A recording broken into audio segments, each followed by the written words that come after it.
Salut à tous et bienvenue sur le podcast de The Trick Play. Et oui, ça y est, nous vous sortons nos épisodes de draft avec nos notations, bien évidemment. Dans un premier temps, je voulais vraiment vous remercier. Vous avez été ultra nombreux à regarder nos lives pendant les 3 jours là, de draft. On a passé des records vis-à-vis des saisons, enfin des années précédentes. Donc c'était super cool, c'était top même. Merci encore énormément d'avoir été là. Merci à tous ceux qui ont pris des abonnements également, hein. Ça revient dans les poches d'Augustin, vous le savez. Mais bon, voilà. En réalité, c'est réinjecté dans le podcast. Donc merci énormément. On va démarrer aujourd'hui avec la NFC South, hein, qui a été très intéressante sur cette draft parce qu'on a que du haut ou que du bas. Il y a beaucoup de choses à dire sur cette div. Alors, on démarre tout de suite avec la NFC South dans un premier temps avec les Atlanta Falcons. Et oui, on va démarrer, je pense, par le pire du pire. Les Falcons qui au premier choix, enfin au premier round, 8e choix, sélectionnent Michael Penix à la surprise générale, notamment après avoir signé un certain Kirk Cousins pour 4 ans et 180 millions, hein. Second tour, c'est le defensive tackle Rookie Ororo de Clemson. Troisième tour, Brown Trice, le defensive end de Washington. Quatrième, Brandon Dorlus, le defensive tackle d'Oregon. J.D. Bertrand, le cinquième tour, le linebacker de Notre-Dame. Et sixième tour, 3 choix, hein. Casey Washington, le receveur. Zion Long, le D-tackle. Et Jace McClellan, le running back d'Alabama. Messieurs, qu'est-ce que vous avez donné comme note? Ryan, je commence avec toi. Bah écoute, moi au risque d'en choquer plus d'un, j'ai donné la note de D+. D+, pour quelques petites choses en fait. Il y a des pics que j'aime bien. En l'occurrence, toi et d'autres dans le podcast, vous le savez, et même dans la commu, mais moi il y a Rookie Rororo. Pour moi c'est un peu un home run, même si je pense qu'on le verra aller sous 2 ans. On a Brandon Dorlus, que j'aime beaucoup, mais pareil, il va falloir voir son développement. Après, malheureusement, il y a aussi Braylon Trice. Je suis un petit peu moins fan, mais je comprends le potentiel qu'on peut voir chez Braylon Trice. Juste, je suis pas très très fan, et je pense que s'ils l'ont pris, c'est pour le développer en tant qu'edge, et donc peut-être qu'on y reviendra en cours de saison ou même là dans l'épisode avec vos explications. Mais voilà, je suis pas forcément hyper fan du choix Braylon Trice, même si je le comprends. Et après, on a Michael Penix, l'incompréhension totale. Je vais vous laisser aussi parler un petit peu. On a JD Bertrand, où vraiment, pour le coup, je pense qu'au 5e tour, il y avait encore 2-3 petits noms plus intéressants que Bertrand au poste de linebacker. Et derrière, au 6e, tu vas chercher Jace McClellan, quand on sait que la room des running backs à Atlanta est déjà bien, bien fournie. Tu vas prendre Zion Log, defensive tackle de Georgia avec beaucoup de potentiel, mais là encore, ça te fait 3 defensive tackle pris euh, sur la draft, même si après, on peut penser que dans le schéma des Falcons, Brandon Dorlus va plus se décaler en D-end, Braylon Trice plutôt en outside linebacker edge. Ça te fait quand même 3 defensive tackle pris, donc ouais, overall, moyen, très moyen, ce qui vient rajouter le petit plus à mon dé. Comme je t'ai dit, c'est les 2-3 noms que j'aime bien. Donc, Rookie Roro, Brandon Dorlus, Zion Log. Mais, euh, mais overall, j'ai quand même trouvé la draft des Falcons assez faible. Kevin, toi, qu'est-ce que tu en as pensé de tes ennemis? Ennemi en NFL qui déjà pique 2 joueurs de Washington sur leurs 3 premiers picks, donc ils partent pas gagnants, hein. Je suis du même avec Ryan, je crois que j'ai peut-être mis même D-, au niveau de la note. Ouais, j'ai mis D-. Comme lui, en fait, pour moi, c'est Oro et Dorlus qui relèvent la note à eux tout seuls. Parce que sinon, ma notation va pas jusqu'à F, mais ils méritaient. Penix en 8, je pense qu'on a assez débattu pendant le live et même après sur les récaps les jours suivants. Je comprends pas le raisonnement. En fait, quelle que soit la manière dont tu essaies de tourner ça, le raisonnement il est bancal. Donc seul l'avenir nous dira est-ce que c'était judicieux ou pas. Après, Trice comme Ryan, en fait, je comprends la draft à l'upside, mais pour moi, troisième tour pour Trice, non, c'est juste pas possible en fait. Donc il y a trop de questionnements et d'ailleurs, hein, quand Ryan disait que ils prennent JD Bertrand le linebacker de Notre-Dame au 5e tour et qu'il restait du monde sur le board, bah, il restait un Jeremiah Trotter, par exemple. Donc voilà, ouais, ça donne un D- et ce qui sera, je pense, la pire note de cette draft, pour nous tous. Robin, tu es sur cette longueur d'onde? Et bah, au risque d'en choquer plus d'un, encore une fois, je vais mettre un C-. Bon, c'est pas trop loin du D+, mais je vais essayer d'expliquer que moi, je comprends d'un point de vue extérieur le pic, le pic Penix. Tu sais pas ce que tu viens de filer 180 millions à Kirk Cousins, ok, mais tu sais pas à quel point il va revenir. Il me semble qu'il a que 2 ans de contrat. Après, il peut se faire cutter sans aucun problème. Donc là, je pars du principe que je comprends le pic où ils ont essayé de faire. Attention, je dis pas que c'est la même chose.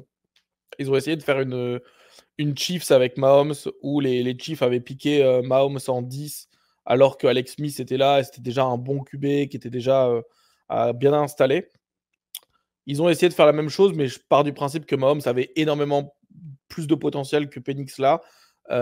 Et pareil, si tu te dis, tiens, je suis pas serein sur la santé de Kirk Cousins, comment tu peux être serein sur la santé de Michael Penix qui a jamais fini une saison universitaire en 5 ans.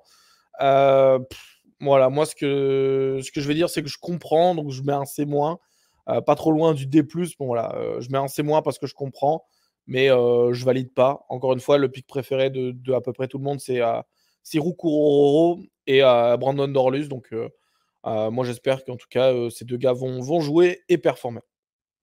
Ouais, moi, c'est des moins, très clairement, de la grosse M.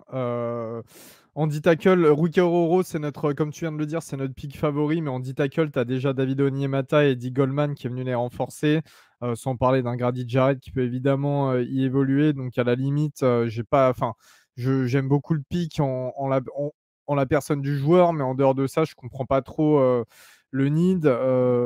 Michael Penix, voilà, on va pas revenir dessus 150 ans, mais il a presque 24 ans là dans 3 jours. Et puis, à la limite, si tu voulais vraiment prendre un quarterback, prends-en un qui est jeune et qui aura le temps de se développer et surtout de rester sur le banc, quoi. Donc, JJ McCarthy était encore dispo. Vraiment, si tu veux prendre un quarterback, et même si je suis pas un fan de McCarthy, bah, fais cette option-là parce qu'au moins il est jeune et tout. Là, Michael Penix, il est 24 piges, quoi. 24 piges et devant, tu as un QB 180 millions pour 4 ans. Donc, même si 24 tu l'as au piges, moins. Ouais, 24 c'est piges ça. et des soucis de blessures aussi. Et Oui, de bah oui. blessures assez graves et récurrentes aussi, tu vois. C'est ça.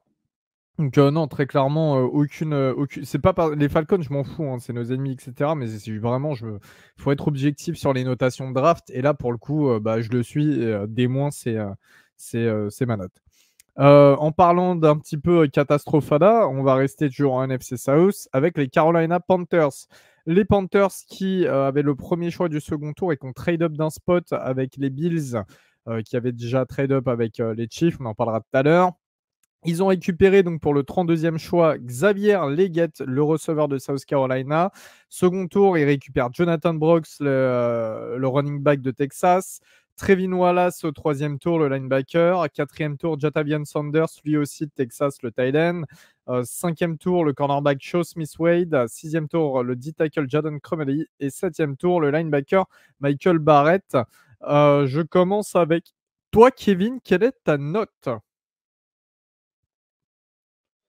Malheureusement, Carolina, chez moi, je crois que c'est la deuxième moins pire. La deuxième pire, pardon, c'est D. Seul pick que j'aime bien, c'est Shaw Smith-Wade au 5e tour, le corner de Washington State, qui était un joueur que j'aimais bien. Et il y a peut-être le Sanders, le tight end de Texas. Sinon, le choix de Brooks en milieu de deuxième tour, je trouve que c'est criminel. Avec leur running back room. Même si Sanders, moi qui l'ai en fantasy, je serais le premier à gueuler sur le fait qu'il fasse une saison de merde. Mais je pense que c'était pas forcément le running back le problème. Et Bah ouais, non plus. en fait, Sanders, il a pas de line. Et t'as Sanders et Bah oui. Chuba Hubbard en deuxième running back. C'est Donc ça, en et c'est soi, c'est surtout vrai que qu'il y a ta room, Chuba elle est Hubbard stack. aussi, tu vois. Ouais. Et pour moi, il y a tellement de trous dans cette équipe que c'est pas en prenant un troisième running back en début de deuxième tour ou en milieu de deuxième tour, ça va rien de changer en fait. Donc s'ils avaient une running back room comme je sais pas, comme les Cowboys avant qu'ils signent Zeke ou d'autres, je veux bien, mais mais c'est clairement pas le cas et je trouve ça vraiment bizarre pour une team, comme on l'a dit, qui a vraiment tant de need d'aller prendre running back au 2e tour et après le trade up pour Leggett en fin de premier, ça aussi, ça fait partie des head scratchers de ce début de saison, de ce début de draft et après il y avait aussi du need en intérieur O-line et edge après le départ de Burns. C'est un peu le vide intersidéral, au poste de edge et bah, pas adressé du tout donc je sais qu'ils avaient pas beaucoup de picks, si pas il y en avait que 5 si je dis pas de bêtises. J'ai un petit doute, je crois 6. Ah non, ils avaient 7 Ouais, picks autant. il y avait 6 Non, picks, ils hein, en récupèrent. effet. Au Non, final, de 3 au questions, final, ils non, terminent avec 7 picks. ouais. Voilà, c'est Ils ont ça, eu ils un ont pick terminé par avec tour. 7 Au picks départ, par ils en contre, avaient ouais. moins, en effet, ouais. Ouais, c'est ça.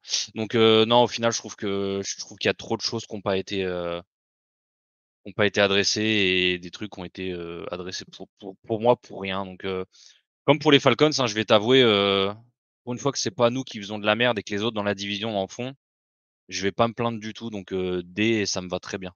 Et s'ils peuvent garder leur GM quelques années encore, ça m'arrange encore mieux. Tu m'étonnes. Moi, je te suis, hein, je suis sur du, même, je te suis je suis un petit peu plus, je suis comme les Falcons, je suis sur D-, draft dans l'eau, en fait, dans le vide. Pareil, tu prends Xavier Leggett, tu trade up, même si c'est que d'un spot pour le sécuriser, mais Leggett, c'est clairement le profil qu'ils ont déjà en la personne de Jonathan Mingo qui a à peine 1 an dans les pattes, et qu'ils avaient sélectionné au 2e tour, choix 39, donc haut du 2e tour, hein, l'année dernière. Enfin voilà, je sais pas, c'est incompréhensible en fait. Et je comprends pas qu'un mec comme Tepper qui a autant d'argent, enfin, je sais pas, t'es proprio, t'as de l'argent, c'est ton argent que t'investis dans ta franchise, c'est toi qui veux choisir tes mecs et tu choisis de la merde. Genre, je sais pas, faut peut-être ouvrir les yeux. Donc, non, je reste sur des mois. Robin? Je vais pas parler plus que ça. Je vais mettre un D- aussi. Pour moi, c'est une des pires drafts de la NFL actuellement. C'est surtout comparé au C- d'Atlanta, c'est que je comprends même pas les pics. Comme vous l'avez dit, hein, j'avais les Jets au premier tour, alors qu'ils ont Jonathan Mingo, Jonathan Brooks, running back au 2e, alors qu'ils n'ont pas de O-line. Bon, bah, c'est très bien. Franchement, en fait, Atlanta, je comprenais l'idée derrière. Là, je comprends même pas l'idée derrière. J'aime pas, je vais mettre un D-. Et pour toi, Ryan? Bah, là, c'est moi qui vais peut-être surprendre mon monde, mais je suis bien plus haut que vous, avec un C+. Si je suis d'accord avec vous sur le pic de Xavier Leggett, et ça, je pense qu'on est tous d'accord là-dessus. En fait, j'ai l'impression vraiment que Tepper a mis la main, tu vois, sur les 2 premiers tours, sur les pics un petit peu stars, ce qui me ferait comprendre les incompréhensions. Je trouve que vous êtes très haut sur la running back room des Panthers. On peut me dire ce qu'on veut, hein, mais pour moi, Miles Sanders et Chuba Hubbard, bah, je suis désolé, c'est pas un backfield qui me fait flipper. Donc je peux à la rigueur comprendre Brooks. Ce qui m'énerve, c'est surtout d'aller le chercher en milieu de 2e.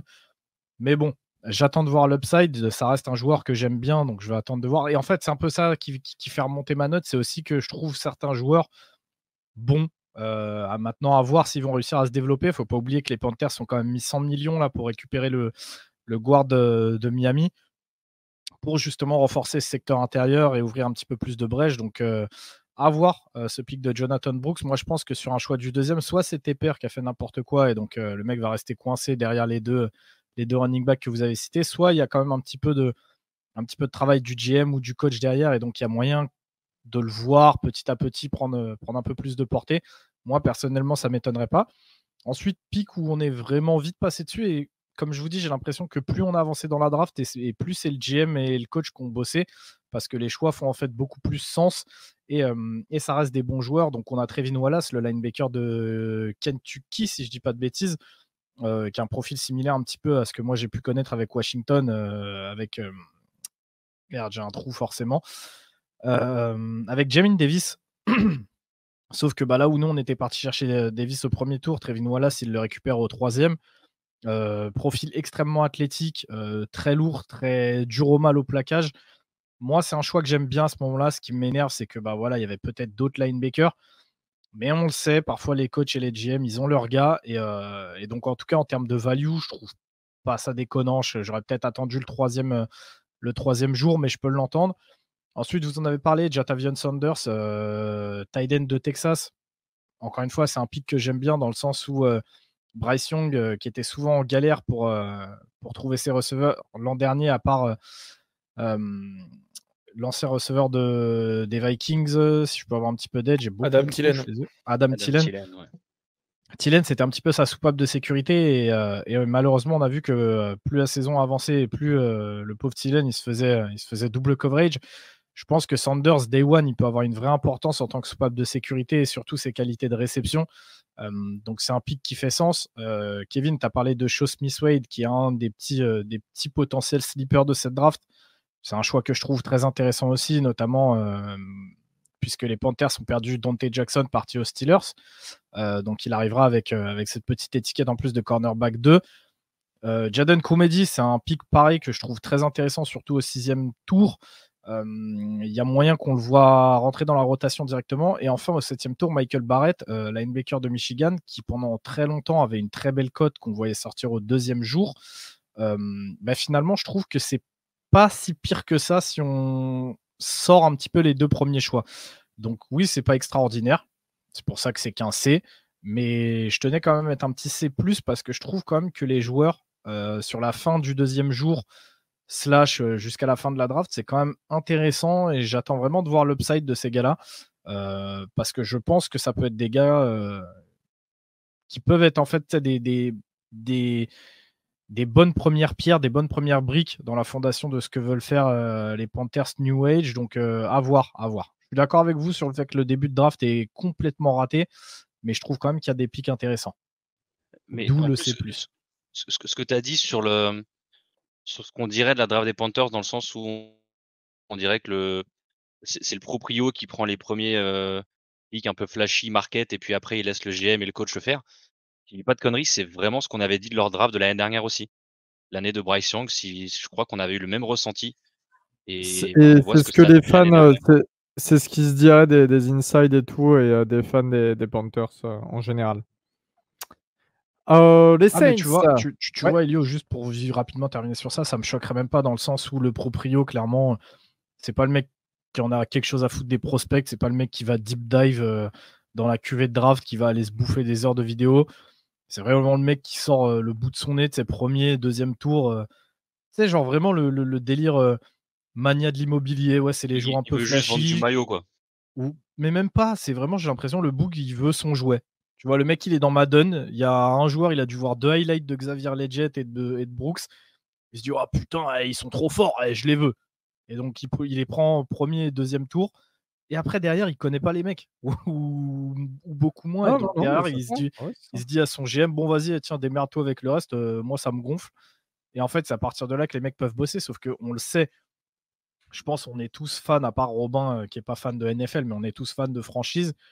On sait à quel point la draft, ça peut être important, et surtout les premiers tours, il ne faut pas se rater parce que c'est là où tu as ton star system, c'est là où tu peux vraiment avoir la pierre angulaire de ta franchise. Et ensuite, le reste, c'est aussi important parce que tu as besoin des mecs de rotation, des mecs solides, mais tu ne peux pas occulter ces 2 premiers jours, sinon tu ne pourrais pas t'en sortir en fait à terme. C'est pas possible. À moins de trouver vraiment une pépite, Star Cooper Cup ou un Michael Thomas dans ses premières années, tu vois, mais sinon, c'est trop dur. C'est trop dur. Les Saints de la Nouvelle-Orléans qui ont donc choisi Talizé Fuaga au pick 14 du premier tour, le tackle d'Oregon State. 2e jour, ils récupèrent Kool-Aid McKinstry au pick 41 après avoir fait un petit trade-up. Le cornerback d'Alabama. Et ensuite, gros drop jusqu'au 5e tour avec 3 sélections. Spencer Rattler, le quarterback de South Carolina, qui était bien tombé. Bum Means, le receveur de Pittsburgh. Jalen Ford, le linebacker de Texas. 6e tour, Christian Boyd, le D-tackle de Northern Iowa. Fac de Trevor Penning d'ailleurs. Et 7e tour, Josiah Ezirim, l'offensive tackle d'Eastern Kentucky. Et puis, je vais démarrer. Allez, c'est mes Saints. Et ensuite, j'enchaîne avec toi, Kev. Moi, c'est un A-. A-, alors pourquoi? Déjà, le A, pourquoi? Talizé Fuaga, sans bouger, sans trade-up, sans descendre, sans rien toucher. L'avoir au 14e choix. Tu sais, il restait les 3 defensive ends, hein, les Vers, Latou et j'ai oublié son nom, qui est parti chez les Vikings d'Alabama, Turner. Je me suis dit, ouais, au moment du pic, je me suis dit, si ça se trouve, on a fait une dinguerie, on est allé sur un DM, on a dit non, Fouagas, ça ne nous correspond pas, etc. Et non, on récupère Fouagas, qui était très, très, très bien. Si c'était pas Olufachanou, c'était Fouagas, évidemment. Ensuite, le trade-up pour récupérer Kool-Aid McKinstry, j'ai eu peur qu'on avait trade-up pour s'ajouter à cette valse-là qui a eu des 10 tackles qui sont tous tombés les uns après les autres au début du deuxième tour.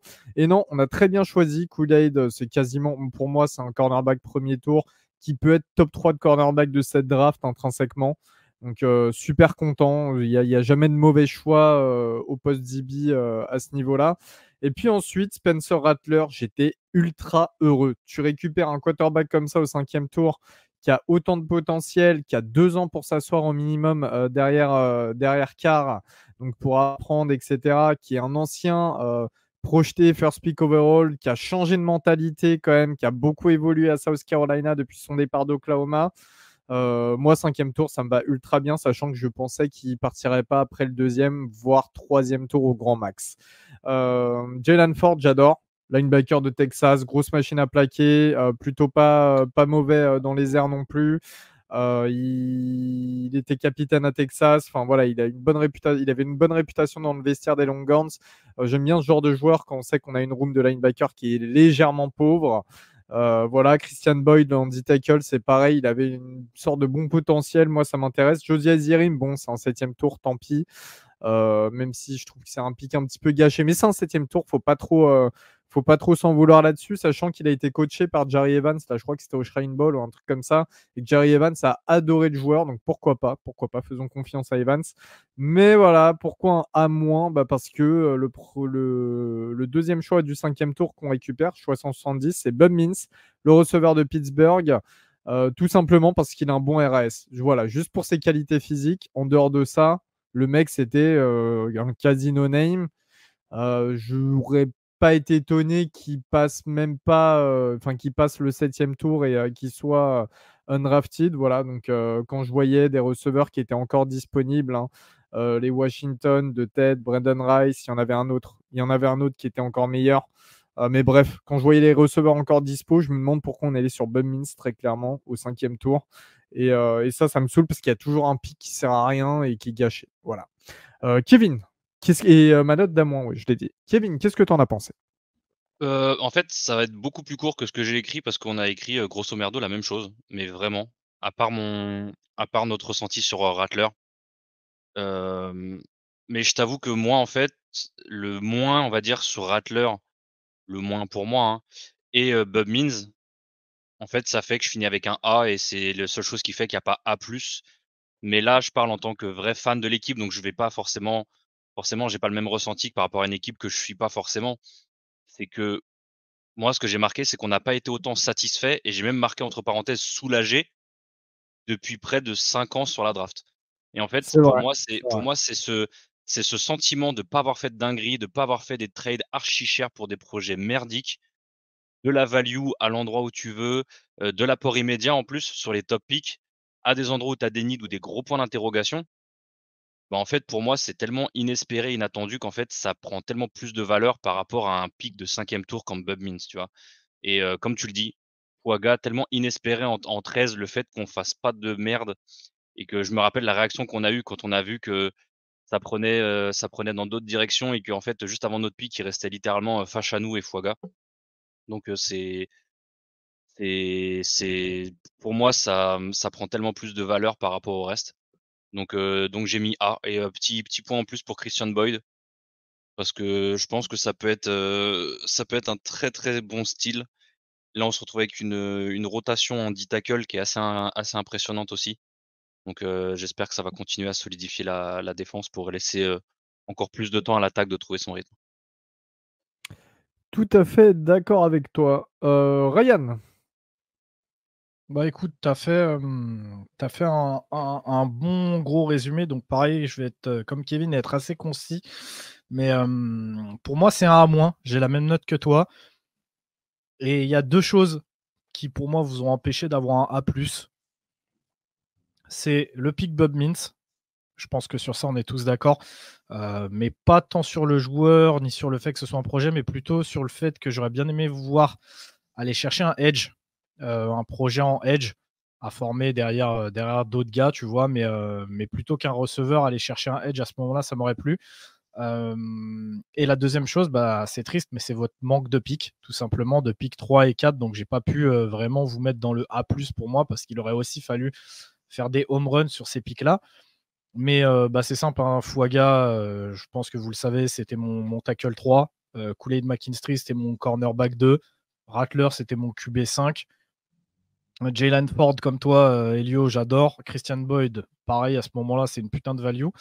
Et en 7, Josiah Ezirim, juste pour le truc qui me hype peut-être un peu plus que toi, Elio, c'est que déjà, bah, votre coach l'a coaché et en kiffe dessus, mais surtout quand tu regardes le projet, ça semble être ultra intéressant. On a un tackle à 6'6", donc des mensurations très sympas. 329 pounds, donc très clairement, le mec, c'est un peu un titan cuirassé. Il a des mains immenses, il a des bras immenses, il a une wingspan immense. Et quand tu vois un mec de 6'6", 329 pounds être capable de courir un 40 yards en 5'10", ça montre quand même un certain athlétisme. J'aime bien aller chercher ce genre de projet-là. Le mec a du gab, le mec a de l'athlétisme. Je pense qu'il doit manquer un petit peu de technique parce que sinon, bah, je pense qu'avec ses mensurations et ses capacités athlétiques, il serait parti bien plus tôt. Mais c'est le genre de projet que je veux voir au 7e tour, tu vois. Donc, moi, je valide, mais comme je te dis, il a manqué ce petit quelque chose pour faire passer dans la case A+, mais putain, je valide. Et qu'est-ce que je suis content pour vous qui étiez un petit peu dans la même situation que moi sur la draft, à souffrir en avance, à avoir peur, à anticiper les choix. Bah, là, je suis content de voir qu'en fait, vous avez fait quasiment que des bons choix, quoi. Donc, heureux pour vous et un A- ultra encourageant. J'espère que ça va suivre pour vous sur le terrain. Exactement, j'espère aussi. Robin, une petite note. Je vais pas répéter ce que vous avez dit globalement. Je suis d'accord. Mon pick préféré, c'est Rattler au 5e tour. Je trouve que c'est une vraie bonne pioche. Moi, j'aime beaucoup aussi hein, l'enchaînement Fouaga McKinstry. Je pense que c'est deux bons premiers tours qui d'habitude sont pas forcément la force des Saints. Donc, je vais mettre un A, tout simplement parce que effectivement, on l'a dit, hein, le pick bum min, c'est le manque de pick. Je vais pas paraphraser Ryan. Très bien, très bien. Les Buccaneers qui ont sélectionné au premier tour Graham Barton, hein, alors, le tackle slash guard slash maintenant ils en parlent en centre de Duke. Deuxième tour, le defensive end Chris Braswell d'Alabama, Tyke Smith, le safety de Georgia, et Jalen McMillan, le receveur de Washington au 3e tour, Bucky Irving, le running back d'Oregon au 4e tour, Elijah Klein, le guard au 6e tour, et Devin Culp, le tight end de Washington aussi au 7e tour. Ryan, quelle note tu leur mets? Ben, je leur ai mis la même note que pour vous, les Saints, et sensiblement pour les mêmes raisons. C'est-à-dire que les mecs, sur leurs 4 premiers tours, ils ont rempli en fait des needs et avec des joueurs que j'aime bien, que j'aime vraiment, vraiment bien. Donc, tu l'as dit, hein, Graham Barton, l'ultra versatile offensive lineman, je pense que chez tout le monde, c'était un home run. Chris Braswell au 2e tour, bah, c'est OK, il faisait partie de ce tier 2, un peu des edge, une fois que bah, tous les gros sont partis. Donc, je peux le comprendre. Tyke Smith, pareil, pour moi, c'est un home run. Jalen McMillan, c'est très, très solide. On sait qu'il a perdu de la valeur à cause de sa blessure. Mais je pense qu'au 3e tour, récupérer un mec de ce talent-là, on crache pas dessus. Bucky Irving, bah voilà, hein, c'est le petit pic coup de cœur. Hein. On est tous derrière lui à espérer qu'il fasse carrière en NFL, mais on sait tous que ça peut être un putain de joueur. Elijah Klein, pareil, ça se comprend. Tu renforces ta O-line au 6e tour. Tu renforces à minima ta rotation, c'est cool. Mais il y a ce petit pic Devin Culp que je valide pas du tout même. J'ai l'impression que c'est un peu un pic, genre peut-être ce pic en fin de draft où tu sais pas quoi faire avec. T'as un joueur que t'aimes bien, mais ok, genre t'es ok tiers. Tu décides de prendre le pic. En même temps, si le joueur fait carrière, tant mieux. S'il fait pas carrière, tu le cutteras. Donc c'est un peu j'ai l'impression que c'est un peu un pic utilisé pour rien. Mais donc voilà, sensiblement pareil que pour les Saints. J'aime beaucoup la draft, j'aime beaucoup les choix. Mais tu as cette petite erreur qui arrive en fait à un moment dans la draft et je trouve ça dommage. Donc un -. Un -, encore une fois, très encourageant, les Bucks. Et je suis impatient de voir. Je suis impatient de voir comment va continuer de se construire l'équipe avec le boulanger Mayfield à la baguette. Pour toi, Robin? Et ben moi, ça va être mon premier A+, et peut-être le seul de cette conférence. Moi, je vais mettre un A+, parce que je trouve qu'ils ont eu de la value à tous les pics, notamment Graham Barton. Il est choisi au 26e choix. On l'a dit, c'est un super joueur. Il est polyvalent. Il peut jouer à peu près partout. Moi, ça me plaît beaucoup. Je l'adorais à Duke. Leur 3e tour, je pense que c'est une masterclass. Il y a Tyke Smith qui va jouer strong safety, qui va pouvoir descendre dans la box. Parce que Tyke Smith, c'est un mec qui est injouable contre la course. Faut savoir que le mec, c'est le run support par excellence. Et ils vont pouvoir garder en free safety, justement, notamment, j'ai oublié son nom là, Antoine Winfield Jr.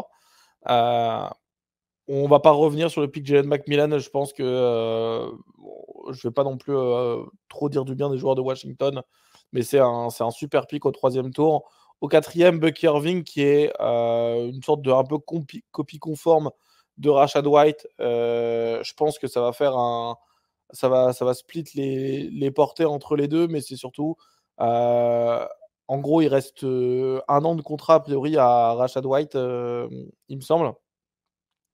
Donc, à mon avis, c'est soit pour prendre la relève et pas re-signer White avec un gros contrat, ou alors pour split les portées. Moi, j'aime bien Bucky Irving. Il court il court vraiment bien. Et je trouve que voilà, il est malgré sa petite taille, en fait, il court il court violemment. Donc ça j'apprécie beaucoup. Et j'aime bien aussi Elijah Klein. Je pense que c'est un A+. J'ai réfléchi à mettre un A tout court parce que je me suis dit qu'ils n'ont pas pris de quarterback. Mais au final, Baker Mayfield, il a fait tellement de travail l'année dernière que tu te dis, même cette année, la draft 2025, elle est un peu moins bonne en QB. Mais tu vas te retrouver avec au moins 2 ans de Mayfield. Donc, c'est pas plus mal au final. Pour toi, Kevin? Pour moi, c'est avec grande tristesse un A. J'étais content avec les Falcons et les Panthers de mettre des notes de merde. Et les Bucks, ils m'ont un peu refroidi. Parce qu'en plus, c'était eux l'équipe qui était au top cette saison dans la division. Banger pour moi. Tous les postes, t'as de la value, t'as de l'apport immédiat, même Bucky Irving, tu vois, c'est ton avant-dernier pick, c'est ton 4e tour. Même si, comme l'a dit Rob, même si c'est pas de l'apport tout de suite il va pas forcément prendre 50% des touches, mais tu sais que dans les 1, 2, 3 ans à venir, ça va être lui ton run. Donc j'ai malheureusement bien aimé cette draft pour les Bucks. Donc il faut bien que si moi je dis ça, c'est que voilà. Mais non, j'ai trouvé ça hyper propre de la part des Bucks. Moi, je leur ai seulement mis un B. Pourquoi? Parce que je suis pas du tout fan du choix Chris Braswell en defensive end. Pour moi, c'était pas forcément le poste à renforcer. Et Braswell, en plus, c'est un peu. Je vais pas être trop méchant, mais bon, voilà. Je le suis depuis longtemps, vu qu'il était à San Francisco Academy, que c'est un mec de Baltimore et tout, et que j'aurais bien aimé l'avoir à Maryland. Mais voilà, c'est pas la plus grosse des lumières. Il y a un poste en fait où je pense que les Buccaneers auraient pu essayer de trade up ou de faire quelque chose. C'est le poste de cornerback. Ils ont 0 cornerback numéro 1 vraiment. Et je trouve que là, c'était vrai, avec les cornerbacks qui ont chuté au 2e tour, c'était vraiment l'occasion pour eux de faire un trade-up, de tenter quelque chose. Et ça n'a pas du tout été le cas. Donc pas terrible, quoi. Voilà. Je voulais juste dire ça sur les Buccaneers. Donc je leur ai mis un B. Le reste de la draft est assez encourageant, mais je suis pas non plus, je saute pas non plus au plafond. Mike Millan au 3e tour, c'est vrai que c'est cool. Tyke Smith, j'aime bien. Graham Barton, c'est fantastique. Big up aux Packers, mais voilà. Donc voilà, pour ce qui est de la NFC South, très clairement, on va dire que là, sur nos notations, les vainqueurs sont les Buccaneers, ensuite les Saints de près, et Ouais, les Panthers puis les Falcons, voilà, de ce que je vois. Messieurs, on se retrouve très vite pour un nouvel épisode. À tous les auditeurs, encore une fois, merci de nous suivre.